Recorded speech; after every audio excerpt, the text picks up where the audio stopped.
আসসালামু আলাইকুম দর্শক, লন্ডন থেকে কাজী হেমায়েতুদ্দিন মিশন। নমস্কার, আমি তরুণ ঘোষ। আজ শুভ নববর্ষ। আমাদের এখানে সংক্রান্তি গতকালকে পড়েছে, গতকাল সন্ধেবেলা, আজকে পর্যন্ত চলবে। তাই কালকে আমাদের এখানে কালকেও নববর্ষ হয়েছে, আজকেও সেই নববর্ষ চলছে, কিন্তু আপনাদের ওখানে আজকে নববর্ষ। তাই আমি একটা পোস্টও গতকালকে ছেড়েছি, আজকে আবার নিজে আপনাদের নববর্ষের শুভেচ্ছা জানাতে এলাম। বড় যারা আছেন, যাদের আশীর্বাদ আমার খুব প্রয়োজনীয়, তাদের আমার প্রণাম। যারা আমার বন্ধু বান্ধব দর্শক আছেন, তাদের সবাইকে শুভেচ্ছা, ভালোবাসা। এবং যারা ছোট আছেন, বাচ্চা যারা, শিশু যারা আছো, তাদেরকে সবাইকে আমার অন্তর থেকে আশীর্বাদ। তোমরা সবাই ভালো থাকো, তোমরা সবাই সুদিন তোমাদের ফিরে আসুক। সেদিন খুব বেশি দূরে নয়, আমার কথাটা কিন্তু ধ্রুব সত্য হিসেবে মেনে নিও। দিন খুব একটা দূরে নয়। তো আজকের দিনে কিছুটা ভালো ভিডিও করব ভেবেছিলাম, কিন্তু আপনার দেশের এই যে পররাষ্ট্রমন্ত্রী খলিলুর রহমান, তিনি তো দেশকে ডুবিয়েই ছাড়বেন। তিনি স্থির করে নিয়েছেন তিনি দেশকে ডুবিয়েই ছাড়বেন, তার আর অন্য কোনো কাজ নেই। তিনি মরিশাসে গেছিলেন, বেরিয়ে তিনি একটা দিয়েছেন, ইন্টারভিউ দিয়েছেন। তা সেখানে তিনি বলেছেন সম্পর্ক পুনর্গঠনের জোর গঙ্গা চুক্তিতে। আমি পুরোটা পড়ে শোনাচ্ছি, এটা পড়লে আপনারা বুঝতে পারবেন যে এরপরে ভারতবর্ষ কি করতে পারে, কি করতে পারে। আস্তে আস্তে গলা টিপবে, কারণ যে রিপোর্টটা বেরিয়েছে তাতে উনি বলছেন, নয়াদিল্লি 14ই এপ্রিল, বাংলাদেশের সঙ্গে ভারতের সম্পর্ক নতুন করে গড়ার সঙ্গে গঙ্গা চুক্তিকে সংযুক্ত করলেন সে দেশের নতুন সরকারের বিদেশমন্ত্রী খলিলুর রহমান। সদ্য ভারত সফর করে খলিলুর গিয়েছিলেন মরিশাসে। ভারত মহাসাগরীয় সম্মেলনে একটি সংবাদ মাধ্যমকে দেওয়া সাক্ষাৎকারে বলেছেন, ন্যায্যভাবে এবং পরিবেশ ও জলবায়ুর দিকটি মাথায় রেখে গঙ্গার জলবন্টন চুক্তিটি হবে দু দেশের সম্পর্ক পুনর্গঠনের জন্য প্রথম পরীক্ষা। এটা হলেই তার মানে বাকি সম্পর্ক ঠিক হবে বাংলাদেশের সঙ্গে ভারতের। 1996 সালে সই হওয়া 30 বছর মেয়াদী গঙ্গা জলবন্টন চুক্তির মেয়াদ এবছর ডিসেম্বরে শেষ হচ্ছে। চুক্তি থাকা অবস্থাতেও জলের ভাগ নিয়ে দুদেশের মধ্যে মতপার্থক্য রয়েছে। শুষ্ক মরশুমে পর্যাপ্ত জল না পাওয়ার অভিযোগ বাংলাদেশের দিক থেকে ছিল। দুদেশের সামগ্রিক সম্পর্কের ক্ষেত্রে চুক্তি কতটা গুরুত্বপূর্ণ জানতে চাইলে খলিলুর বলেন, গঙ্গার জলের সঙ্গে আমাদের সম্পর্কটা বাঁচা মরার, আমাদের গোটা সভ্যতা ও জীবিকা গঙ্গার জলের উপর নির্ভরশীল। এটা ঠিক। এখন যে চুক্তিটা আছে তা কয়েক মাসের মধ্যে শেষ হয়ে যাবে। আমরা একটি সংশোধিত চুক্তি দেখতে চাই যা ভারতের জরুরি প্রয়োজন মেটাতে পারবে, যা মানুষের জরুরি প্রয়োজন মেটাতে পারবে। জলের যথাযথ বন্টন না হলে বাংলাদেশের জীবিকা, কৃষি এবং খাদ্য নিরাপত্তায় বিরূপ প্রভাব পড়তে পারে জানিয়ে তিনি বলেন, যেহেতু দুটি দেশ সম্পর্ক পুনর্গঠনে আগ্রহী, ন্যায্যভাবে পরিবেশ, জলবায়ু এবং সহনশীলতার ভিত্তিতে গঙ্গার জলবন্টন চুক্তিটি হবে দ্বিপাক্ষিক সম্পর্ক ঠিক করার প্রথম পরীক্ষা। চলতি মাসের গোড়ায় খলিলুরের ভারত সফরের আগেই বাংলাদেশের জলসম্পদ মন্ত্রী শাহিউদ্দিন চৌধুরী আনি জানিয়েছিলেন, গঙ্গা চুক্তি এবং তিস্তা মহাপ্রকল্প নিয়ে আলোচনার কাজ শুরু হয়ে গিয়েছে। টেকনিক্যাল পর্যায়ে কারিগরি বিশেষজ্ঞ যারা রয়েছেন তারা কাজ করছেন। এই নিয়ে চূড়ান্ত সিদ্ধান্ত নেওয়ার মতো জায়গায় পৌঁছায়নি, তবে আমরা কাজ অব্যাহত রেখেছি। আমাদের নিয়মিত বৈঠক চলছে, নিয়মমাফিক এবং ধারাবাহিকভাবে চলছে। পাশাপাশি ভারতের বিদেশ মন্ত্রকের মুখপাত্র রণধীর জয়সওয়ালের বক্তব্য, ভারত এবং বাংলাদেশের মধ্যে জলসম্পদ বিষয়ক কাঠামোগত মেকানিজম ইতিমধ্যেই রয়েছে এবং সেটি কাজ করছে। তার মানে কাজ টাজ কিন্তু এর ভেতরে ভেতরে এগোচ্ছে। কিন্তু তারপরে এরকম যে স্টেটমেন্ট উনি যেটা বলছেন, যে একটি সংবাদ মাধ্যমে দেওয়া সাক্ষাৎকারে বলছেন, ন্যায্যভাবে এবং পরিবেশ ও জলবায়ু দিকটি মাথায় রেখে গঙ্গার জলবন্টন চুক্তিতে হবে দু দেশের সম্পর্ক পুনর্গঠনের জন্য প্রথম পরীক্ষা। তার মানে ভারতবর্ষকে পরীক্ষা দিতে হবে, সোজা কথা ভারতবর্ষকে পরীক্ষা দিতে হবে সে বাংলাদেশকে কতটা কাছে চায়। আচ্ছা, আপনারাই বলুন, এখন যে বাংলাদেশের যে অবস্থা, আপনাদের বিদ্যুৎ নেই, আপনাদের ডিজেল নেই, পণ্য মূল্য বৃদ্ধি এই এই জায়গায় পৌঁছেছে। মানে দিনে তো আপনাদের 12 ঘন্টা মতো শুনছি কারেন্ট থাকে না। তারপর একটা ওই যে চুল্লি ছিল, যেটা তেল শোধনাগার যেটা ছিল পায়রা না কোথায়, সেটাও তো বন্ধ হয়ে গেছে, কারণ ক্রুড অয়েল তো পাওয়া যাচ্ছে না। ক্রুড অয়েল পাওয়া না গেলে তাহলে ওটা চালিয়ে রাখার একটা কস্ট রয়েছে, তার থেকে বন্ধ করে দেওয়াটা ভালো। এটা বুদ্ধিমানের কাজ হয়েছে। যখন হবে তখন 2 মাস লাগবে ওটা চুল্লিটা চালু করতে, কিন্তু এই 2 মাসেরই খরচাটা তো বেঁচে যাবে। তো এই যখন অবস্থা, সেই সময় ভারতকে যদি শর্ত দেয়, ভারত সেটা ভালোভাবে মানবে?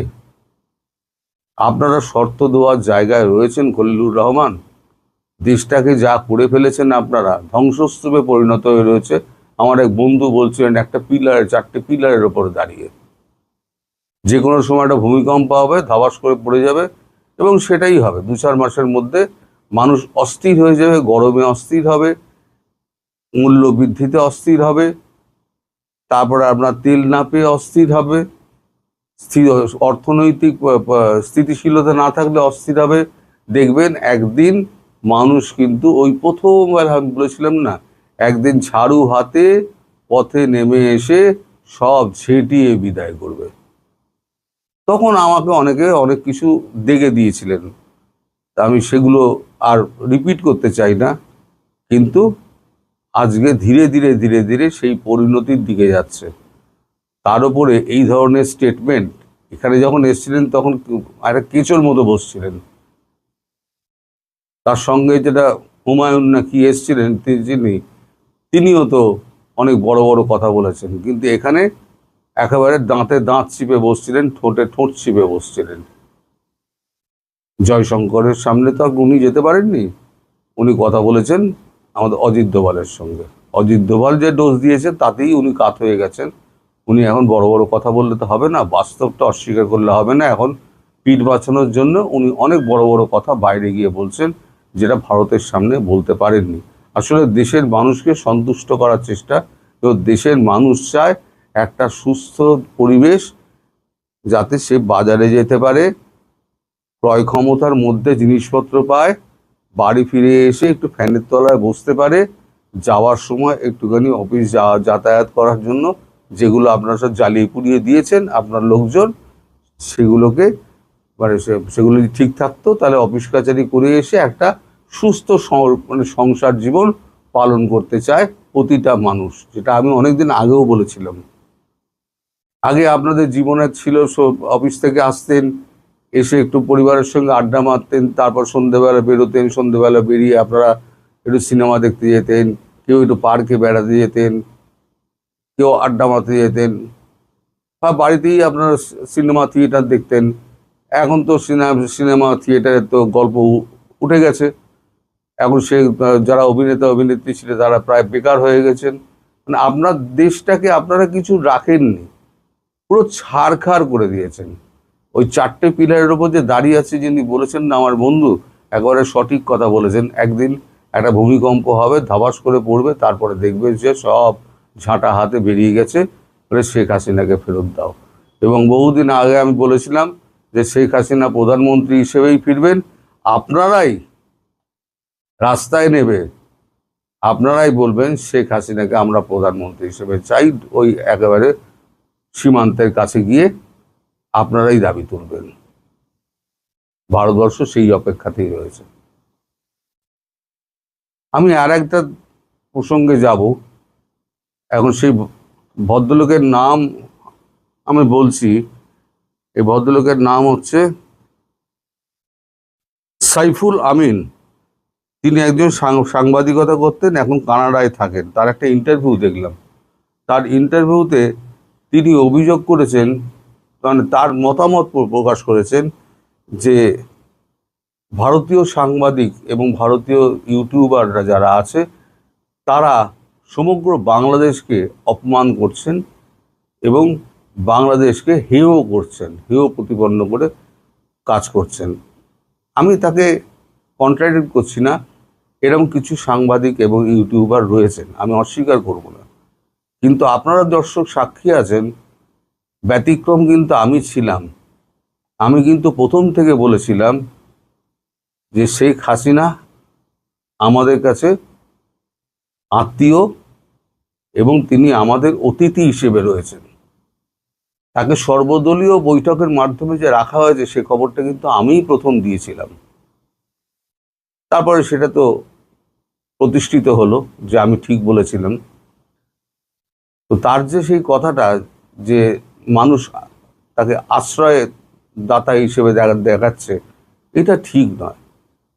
তিনি আমাদের কাছে সম্মানীয় এবং প্রধানমন্ত্রীর সম্মানের জায়গায় তাকে সেই নিরাপত্তা দিয়ে রাখা হয়েছে, সেটা আপনারা ভালো করেই জানেন, আপনারা নেতাদের মাধ্যমে যারা দেখা করে এসছেন। আমার কথা বাদ দিন, তাদের কথা অন্তত বিশ্বাস করবেন আপনারা। তো তার এই মানে অভিমানটা, তিনি একজনকে বিশ্বাস করে তিনি সমস্ত সাংবাদিক এবং ভারতীয় ইউটিউবারদের তিনি একেবারে কাঠগড়ায় তুলতে পারেন না। তার কাঠগড়ায় তোলাটা ঠিক হবে না। তিনি ব্যক্তিগতভাবে কাউকে বলতে পারেন, যদিও যার সম্পর্কে বলছেন তিনি মানুষটা কিন্তু অত্যন্ত জ্ঞানী এবং বুদ্ধিমান মানুষ, এবং আমি তাকে গুরু হিসেবে জানি। তার মতো দানবীর উপকারী মানুষ খুব কম পাওয়া যায়। হয়তো দু চারটে কটু কথা বলেছেন উত্তেজনার মুহূর্তে। আমি তো বলেছি যে ভারতবর্ষের মানুষ এখন কিন্তু বাংলাদেশের নাম শুনলে খেপে যায়। আমার এই যে প্রতিবাদ, আমার যে গালাগাল, সেটা কিন্তু হচ্ছে ওই যারা ভারতকে ভাঙতে চেয়েছিল, যারা চোখে চোখ রেখে কথা বলতে চেয়েছিল, যারা ম্যাপ পরিবর্তন করেছিল, যারা বলেছিল দিল্লি না ঢাকা, ঢাকা ঢাকা, দিল্লি দিল্লি, আমার এটা হচ্ছে তাদের বিরুদ্ধে। আমার যত গালাগাল, যত মানে সব হচ্ছে তাদের বিরুদ্ধে। আপামর যে সমস্ত বাংলা ভাষাভাষী আছে, বাংলাদেশি মানুষ, তারা আমার সব গুরুজন এবং আত্মীয় বন্ধু বান্ধব। হ্যাঁ, এর মধ্যে কিছু খারাপ ভালো থাকবেই, তো সে তো সংমিশ্রণ থাকে। সব জলেই তো সালফার থাকে, অল্প বিস্তর সব জলেই থাকে, আয়রনও সব জলেই থাকে। তো মিলেমিশেই আমাদের ভারতবর্ষ, খারাপ ভালো আমাদের দেশেও আছে। সবাইকে এক কাতারে ফেলাটা উচিত হবে না। আমি জানাব, ওনার নামটা হচ্ছে সাইফুল আলম সম্ভবত, ওনাকে আমি অনুরোধ করব, সাইফুল আমিন, ওনাকে অনুরোধ করব উনি যেন আমাদের সবাইকে এক কাতারে ফেলে না দেন, অন্তত আমাকে তো নয়। আমি বরং আপনাদেরকে বলতাম, আপনারা সাবেক বলেন কেন? আমি বরং আপনাদেরকে বলতাম, আপনার প্রধানমন্ত্রী রিজাইন করে আসেননি, তাহলে আপনারা সাবেক বলছেন কেন? আমি বলতাম, কারণ আমরা মনে করি, মনে প্রাণে বিশ্বাস করি ভারতীয়রা, তিনি এখনো বাংলাদেশের প্রধানমন্ত্রী এবং তিনি প্রধানমন্ত্রী হিসেবেই ফিরবেন, এবং কোনো ভোট কিচ্ছু হবে না, এরা সব পালিয়ে যাবে, দেখে রেখে দেবে। আর 2-4 মাস যাক, এই অবস্থায় সব পালিয়ে যাবে, কেউ থাকবে না। সবাই ভালো থাকবেন, সুস্থ থাকবেন, সাবধানে থাকবেন, এবং কামনা করব আগামী দিনগুলো আপনাদের সেই সুস্থির দিন আবার ফিরে আসুক। আমরা সকলে গলায় গলা মিলিয়ে আমরা বলতে পারবো আমরা সকলে ভালো আছি। নমস্কার জানবেন। ধন্যবাদ।